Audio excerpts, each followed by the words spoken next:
Hi, my name is Jackie Lee, and I'm the head of publishers at Similarweb. I'm inviting you to a webinar that we'll be hosting on June 8th, where we'll be talking about preparing for a cookieless future. A little bit about myself. I've worked with companies in the publisher and media space to meet engagement, ad sales, and subscription goals using Similarweb's technology. Prior to joining Similarweb, I was the director of audience and data strategy at the New York Times, and my background is in programmatic media. A couple of things that we'll be covering during the webinar is background and how we got here, which cookies are in scope and which cookies are not, and most importantly, how can Similarweb help you prepare your business for this future?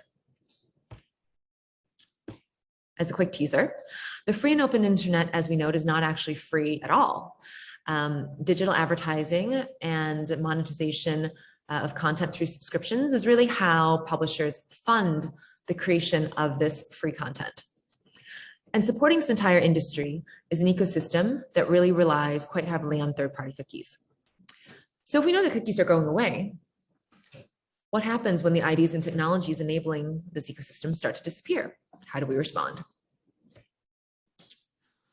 Couple of macro trends that we'll be exploring are the regulations and consumer privacy trends that are happening. GDPR, CCPA should be terms that sound familiar to most folks here. We'll also be talking a little bit about Google and Apple and how decisions that they've made are impacting the industry. And as I've alluded to in the previous slide, there's an ongoing shift in how publishers are monetizing their content. Quick timeline, we'll go into this in more detail during the webinar. And part two is going to be how we dive into which cookies are really in scope when we're thinking about this change that's really being propelled forward by Apple and Google, and again, some of these regulations, some of these recent regulations.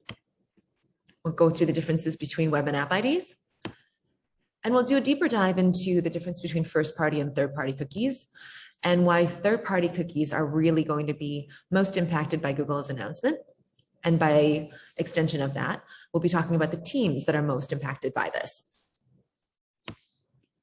Here's a couple of ways in which these teams use these cookies today.